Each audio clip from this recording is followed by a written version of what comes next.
കോഴിക്കോട് കഴിഞ്ഞ ശനിയാഴ്ച ഒരു ഇരട്ട കൊലപാതകം നടന്നു. കോഴിക്കോട് ശരിക്കു പറഞ്ഞാൽ തടമ്പാട്ട് താഴത്ത്.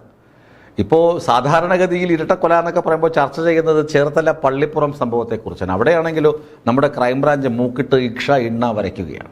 ഇത് തടമ്പാട്ട് താഴത്ത് 2 സ്ത്രീകളാണ് കൊല്ലപ്പെട്ടത്.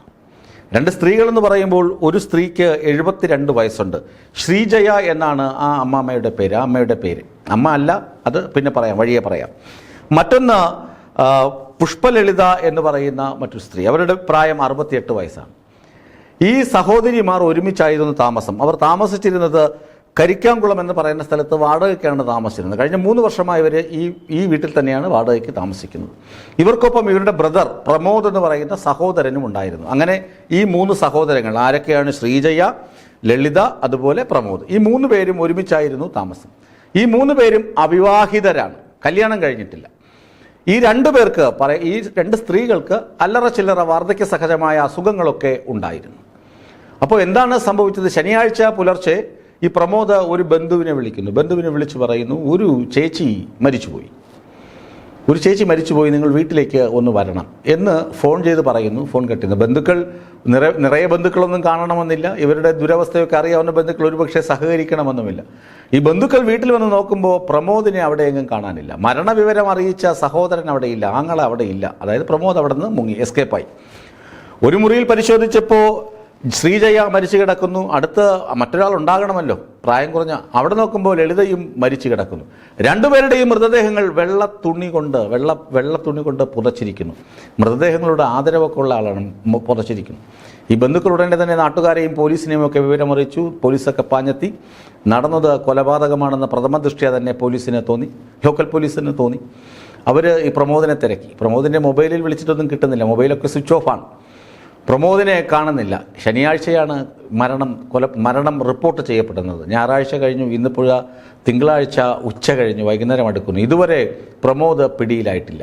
ചേർത്തലയിലെ ക്രൈംബ്രാഞ്ച് മൂക്കിട്ട് ഇണ്ണ വരയ്ക്കുന്നത് വർഷങ്ങൾക്ക് മുമ്പ് കാണാതായ സ്ത്രീകളെക്കുറിച്ചുള്ള അന്വേഷണത്തിൽ, അവർ മരിച്ചോ മരിച്ചില്ലയോ എന്ന് ഉറപ്പില്ലാത്ത അന്വേഷണത്തിൽ ഒരു പ്രതിയെ കസ്റ്റഡിയിലെടുത്തു എന്ന് പറഞ്ഞ് അയാളെ ചോദ്യം ചെയ്തതിൽ ഒന്നും ഒരു വിവരവും ലഭിക്കുന്നില്ല. അതൊക്കെ കൊണ്ടാണ് ഈ ആലപ്പുഴയിൽ കിടന്ന് മൂക്കിട്ട് ഇണ്ണ വരയ്ക്കുന്നത്. ഇവിടെ കോഴിക്കോട് എന്താണ് സംഭവം? 2 ആളുകൾ മരിച്ചു എന്ന്, പ്രത്യക്ഷത്തിൽ മരിച്ചത് തന്നെ കൊലപാതകമാണെന്ന് പോലീസ് തിരിച്ചറിഞ്ഞു. പോസ്റ്റ്മോർട്ടം റിപ്പോർട്ടിൽ പ്രാഥമിക വിലയിരുത്തലിൽ തന്നെ കഴുത്ത് ഞെരിച്ചാണ് കൊലപാതകം നടന്നിട്ടുള്ളതെന്ന് മനസ്സിലായി. പ്രതി ആരാണെന്ന് ഏകദേശം ഊഹം കിട്ടി. കാരണം സഹോദരൻ ഒപ്പമുണ്ടായിരുന്ന ആളെ കാണാനില്ല. അയാൾ തന്നെയാണ് പ്രതിയെന്ന് പോലീസിന് ഉറപ്പിക്കുകയും ചെയ്യാം. പക്ഷേ അയാൾ എവിടെ? പോലീസ് ലുക്കൗട്ട് നോട്ടീസ് പുറപ്പെടുവിച്ചു. ഇയാൾ ഇനി വിദേശത്തേക്ക് എങ്ങാനും കിടക്കുന്നെങ്കിലോ, പട്ടിണി പാവങ്ങളാണ്. ലുക്കൗട്ട് നോട്ടീസ് പുറപ്പെടുവിച്ചു. ഇതുവരെ കണ്ടെത്താനായിട്ടില്ല. അയാൾക്ക് വലിയ ക്രൈം ബാക്ക്ഗ്രൗണ്ട് ഒന്നുമില്ല. ഒരു സാധാരണ കുടുംബം, പട്ടിണിയാണ്, പരിവട്ടമാണ്, 2 സഹോദരിമാർക്ക് അസുഖമാണ്, അവരെ സംരക്ഷിക്കാൻ മറ്റാരുമില്ല, നോക്കാൻ ആരുമില്ല. അതുകൊണ്ട് സഹോദരൻ അവരെ തീർത്ത് കളഞ്ഞിട്ട് മുങ്ങി. അയാളെ പിടിക്കാൻ പോലീസ് എണ്ണ വരയ്ക്കുകയാണ്. കേരള പോലീസിന്റെ ചരിത്രത്തിൽ ഇമാതിരി ഒരു അനാസ്ഥ, ഈ ഇരട്ട കൊലപാതകം നടത്തിയ പ്രതിയെ പിടിക്കുന്ന ഒരു അനാസ്ഥ പോലെ മറ്റൊരു അനാസ്ഥ ഉണ്ടായിരിക്കില്ല. കാരണം അയാൾ അവിടെ നിന്ന് എസ്കേപ്പായി പോകാൻ പറ്റുന്ന സ്ഥലങ്ങളിലൊക്കെ പോലീസ് അന്വേഷിച്ചിരിക്കണം. പക്ഷേ ഇതുവരെ കിട്ടിയിട്ടില്ല. അയാൾ നാട് വിട്ടു പോകാനൊന്നും ഇടയില്ല. ഒരുപക്ഷെങ്കിൽ ചില സംഭവങ്ങളിലൊക്കെ നമ്മൾ കാണും, ഈ കൊലപാതകം നടത്തിയിട്ട് ഭാര്യയെ കുത്തിക്കൊന്ന ശേഷം പുഴ താണ്ടി പോയ ഒരാളുണ്ടായിരുന്നു.